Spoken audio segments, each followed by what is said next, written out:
The Blake family empire was built on tech, ego, and inheritance. My father, Victor Blake, was Silicon Valley royalty, a man who turned a scrappy software firm into the billion-dollar Blake Digital Corporation. My sister, Vanessa, was his chosen heir, sleek, sharp, and terrifying in board meetings. And me? I was the artsy one, the one who coded for fun and dabbled in freelance. The one they forgot to introduce at corporate events. Even my job title, creative consultant, was more a mercy label than a real position. Every Thanksgiving, my family hosted a lavish dinner at our estate in Hillsborough. Caviar, champagne, a guest list filled with venture capitalists and tech moguls. And every year, I'd sit quietly at the far end of the table while my father bragged about Vanessa's latest wins. She just closed the Series C round, he announced one year, lifting a glass. That's our girl. Next up, NASDAQ.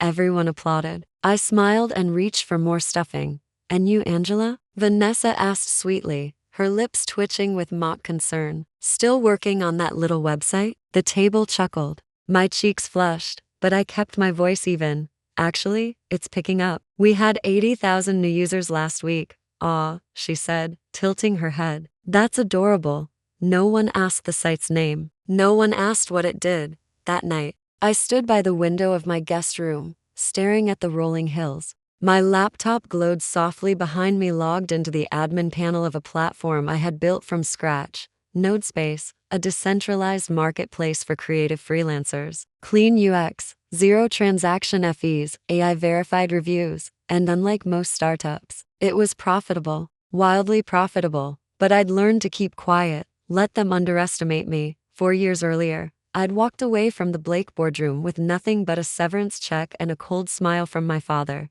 You don't have the stomach for leadership, he told me. You're too soft. I was 25. I'd just pitched a product idea that was shot down before I finished slide 2. I left the company and started teaching part-time at a community college. I built the first version of NodeSpace in my bedroom while working side gigs on Fiverr. When I hit 10,000 active users, I knew I had something. T100,000. I registered it under an anonymous shell company, Arcadia Innovations LC, and hired a remote team in Singapore. T250,000. I got my first buyout offer from a firm that didn't know I was the founder. I declined. By the time NodeSpace crossed 1.2 million users, it had become the backbone of the gig economy for developers, designers, and consultants across 20 countries. All without a single VC dollar. I never once linked my name to it publicly. I let my COO handle interviews. I knew the day would come when I'd need the element of surprise. That day was coming soon. The invitation came in the form of a sleek black envelope with the Blake Digital seal embossed in silver. Annual Shareholders Summit Confidential RSVP enclosed. The summit was more than a business formality, it was my father's stage. His place to boast about earnings, upcoming mergers, and his vision for the next 5 years. And this year, apparently, the company was bleeding. Quietly. Trouble with international licensing, one of my sources told me. They're losing ground to Arcadia. I bit back a smile. Arcadia, of course, was mine. A dinner the night before the summit. I played my usual role: quiet, polite, invisible. Vanessa wore a sapphire blue suit and delivered confident updates between bites of risotto. We're in talks with a foreign investor, she said, dabbing her lips. Arcadia's disrupting too much of the market. We need to scale or die. Oh, I said mildly. Arcadia's doing well then? My father nodded. Brilliant, aggressive. If we don't bring them in, they'll bury us. Vanessa looked at me with a smirk. Too bad you're not one of those Blakes, right? The ones who actually build things. I lifted my wine glass and toasted silently. Not yet, but soon. The ballroom of the Marlowe Grand Hotel buzzed with old money, industry, power, and a carefully calculated air of desperation. Blake Digital Corporation was still outwardly strong, but insiders knew the truth. Whispers floated through the corridors. Falling stock prices, tech stagnation, and a mysterious rival, Arcadia Innovations, stealing market share at warp speed. I arrived in a simple black blazer and flats. No designer clutch, no dramatic entrance. Just Angela Blake, the useless sister, floating among the elite. The shareholders' summit opened with Victor Blake taking the stage like a war general. My father thrived in rooms like this. He wielded charisma like a blade. Ladies and gentlemen, he boomed, Blake Digital has always led, not followed. In the face of fierce competition, we are once again ready to evolve. Vanessa stood behind him, expression calm, arms folded. She had prepared the quarterly update. She'd rehearsed the script, but I had rewritten the story. Arcadia Innovations is currently under consideration for acquisition, Vanessa announced smoothly. We're in advanced talks with their leadership. Once the merger is complete, we'll integrate their infrastructure, eliminate redundancies, and re-establish Blake Digital as the market leader. The crowd erupted in polite applause. I didn't clap. They didn't know what I knew.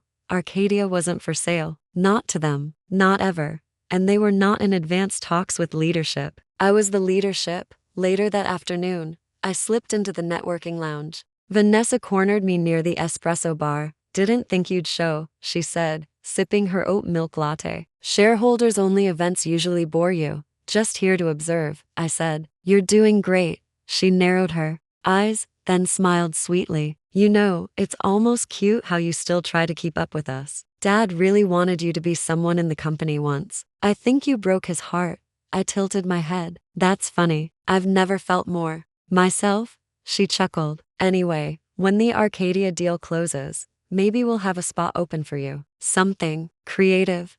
I nearly laughed. If only she knew what I had planned. That evening, in my hotel suite, I logged into the Arcadia dashboard. Our daily active users had just crossed 1.5 million. Our server load was steady, and we had a new notification. Blake Digital Corporation has submitted a formal acquisition request. I rejected it with a single click. Then I uploaded a press release I'd written 6 months earlier and scheduled it to go live the next morning at 8 a.m. Headline: Arcadia Innovations acquires 20% stake in Blake Digital, founder speaks out. Tomorrow it wasn't just a bluff. I'd been buying up Blake Digital stock for years. Quietly, methodically, through holding companies, through offshore trusts. Enough to make waves, but never enough to raise alarms. Until now, I would reveal the final 2% tomorrow. Enough to make Arcadia the largest private shareholder in Blake Digital. Enough to force my way into the boardroom. My fingers hovered over the enter key.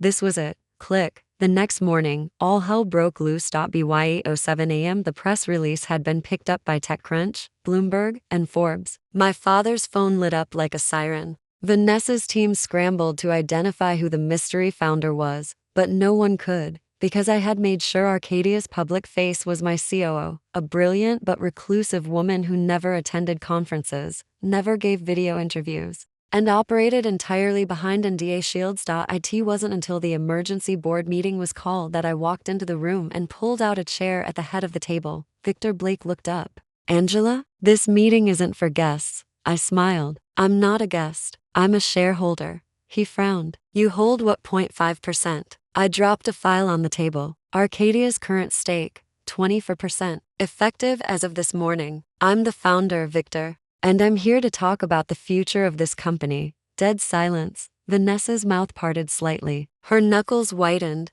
You built Arcadia? She said slowly, as if trying to process it. I nodded. From my bedroom, while you laughed. At my little website, while you blocked every innovation I pitched here. While you all told me I wasn't built for leadership. Victor stood. You've blindsided us. Sabotaged this company. No, I said firmly. I've saved it. Victor Blake stood like a statue at the head of the boardroom table. His eyes were locked on the folder I'd just placed down. Arcadia's verified stake, 24%. My documents were ironclad, audited by a Big Four firm, and already circulating in the press. You're bluffing, he said coldly. I'm not, I replied. You can check with legal. The general counsel, Mr. Dawes, sat in the corner. He cleared his throat awkwardly. She's correct. The shares are legitimate, acquired through silent proxies and converted as of this morning. Victor's hands clenched into fists. Vanessa, pale now, whispered,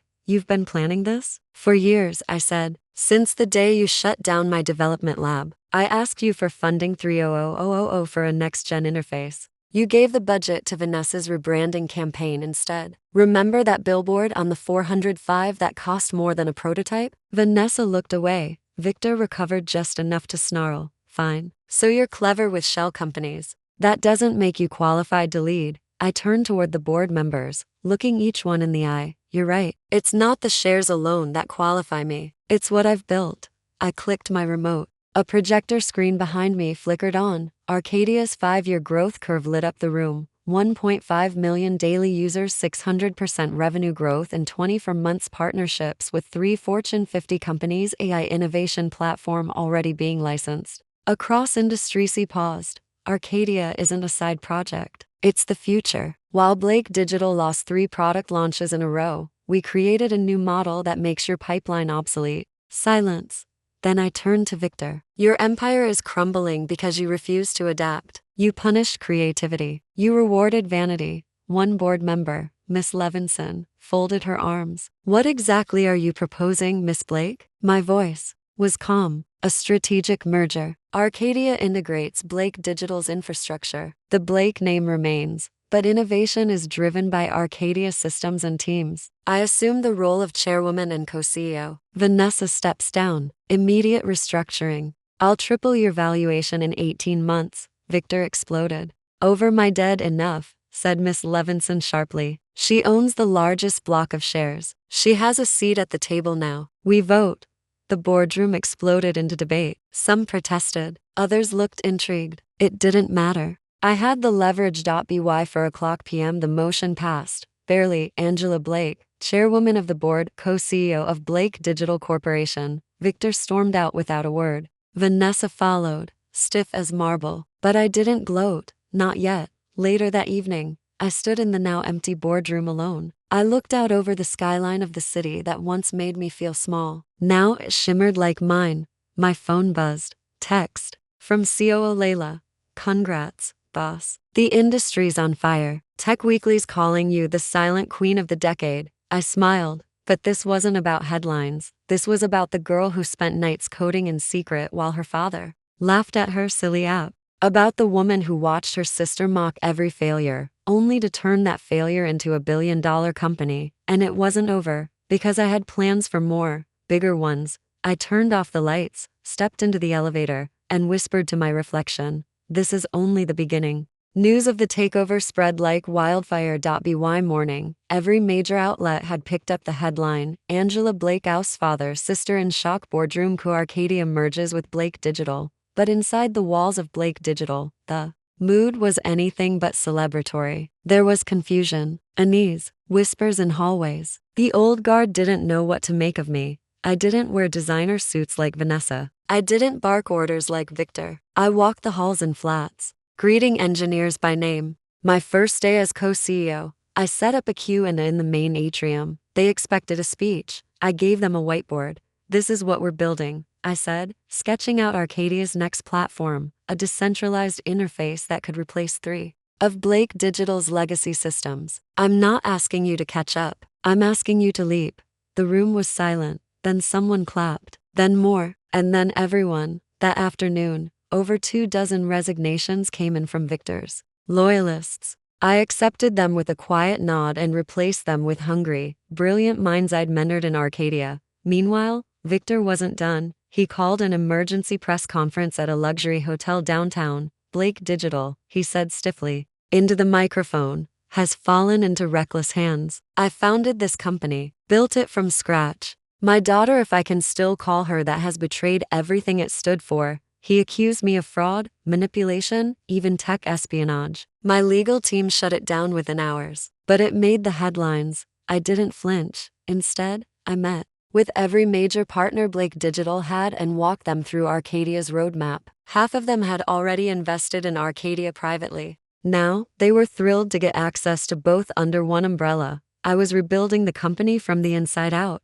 But I still had one thing left to settle. Vanessa. She hadn't shown her face since the vote. Rumors said she'd gone to the Hamptons. Others said she was trying to convince Victor to launch a rival firm with her. I found her in the old executive office, the one I'd cleared of her things on day 2. She stood at the window, arms folded, still wearing heels even in defeat. You here to rub it in? She asked without turning. No, I said. I'm here to give you a choice. She turned, scoffing. I don't need your pity. It's not pity, I said. It's strategy. You know this brand. You're good at the politics. There's a space for you if you're willing to work. She stared at me. You'd really keep me around? I'm not my father. And I don't run companies based on ego. She paused, then said, you always hated me. No, I said quietly. I hated who you became to survive in his world. Maybe now, you don't have to be her anymore. She didn't respond, but her expression cracked, just a little. I'll think about it, she murmured. That night, I walked into the company gala. A year ago, I wasn't even on the guest list. Now, the host. As I walked through the crowd, shimmering gowns, champagne, toasts, investors lining up to talk, one man approached me. Tall, crisp suit, familiar voice. Angela, he said. Or should I say, Miss Blake? It was Travis Lee, my ex, the one who dumped me 5 years ago because I lacked ambition. He was smiling like nothing had happened. I just wanted to say what you've done is incredible. I always knew you had something special. I sipped my drink. Did you? I asked lightly. Absolutely, he said. If you ever want to catch up. I tilted my head. Actually, I'm late for something. What's that? I turned and smiled at my date Lena, Arcadia's CTO, brilliant and sharp as fire. I slid my arm into hers and said, the future. 1 year later, the office walls had changed literally and figuratively. Gone were the portraits of Victor Blake, the heavy oak panels, the hush-hush backroom deals. In their place, glass walls, open brainstorming zones, AI design labs buzzing with energy. Arcadia Blake Innovations was no longer a merger, it was a movement. We weren't just rebranding a company. We were rewriting the rules of tech leadership. Victor Blake, meanwhile, had all but disappeared from the public eye. After several failed lawsuits and a disastrous podcast interview in which he tried to paint himself as the real victim, he vanished into quiet disgrace. Investors dropped him. Former allies ghosted him. Even his country club revoked his membership. Vanessa, she took the offer. We worked out a new position, head of external strategy. She had the charm, the connections, and with the pressure off, she actually started listening. We weren't best friends, but we became something. Better partners, she once told me after a long board retreat. I always thought strength was being cold, but you showed me its clarity. I smiled. And a bit of fire helps. At our company's first Future Tech Summit, I stood on stage, no cue cards, no teleprompter, and addressed the crowd of 2,000 industry leaders. Behind me, the massive screen flickered on with a single word, build. That had become our motto, our promise, our identity. I told them, you don't have to come from legacy to create one. You don't need a father in the boardroom or a silver spoon in your back pocket. You just need to build something that matters and refuse to back down when they laugh. The applause was thunderous, but I wasn't looking for praise. I was looking at the young girl in the front row, barely 20, jotting notes furiously in her tablet. Eyes wide, jaw set. She reminded me of myself at that age, except this time, she knew what was possible. After the summit, Lena and I walked through the garden rooftops. We'd built over what used to be Blake Digital's cold mechanical skyline. She looped her arm through mine. So, she teased, when's your memoir coming out? I laughed. I'm still writing the ending. She grinned. I hope I'm in it. You're the best chapter. 3 months later, I stood at my childhood home, the one Victor had refused to sell even after retiring in disgrace. I had asked to meet. He was older, slower. The spark in his eyes had dulled. But when he saw me, something flickered. You won, he said without bitterness. I didn't play to win, I said. I played to build. He looked away. I never gave you anything. I paused. That's not true. You gave me the blueprint for what not to become. He gave a soft, tired laugh. You're better than me. No, I said. Just freer. I handed him a sealed envelope. Inside was a certificate, a nonprofit tech incubator for underrepresented youth, named the Hartwell Foundation after my mother's maiden name, not Blake. He opened it in silence. His hands trembled slightly. This is in your mother's name? Yes, I said. She believed in people before profits. I'm going back to that. He didn't say anything, just nodded slowly. Maybe for once in respect. The world kept spinning. We launched 3 new platforms. Arcadia Blake was featured on the cover of Fast Company as the most trusted tech brand of the decade. But for me, the real reward came in the quiet moments. The intern who launched her own startup with our seed fund. The immigrant coder who used our platform to design clean water systems for her village. The schools we helped digitize. That was the legacy, not revenge, reinvention. And as I watched the next generation walk into the gleaming tower we'd built, I didn't see employees. I saw builders, just like I'd been, and the girl they once dismissed. She had become the architect of something unstoppable.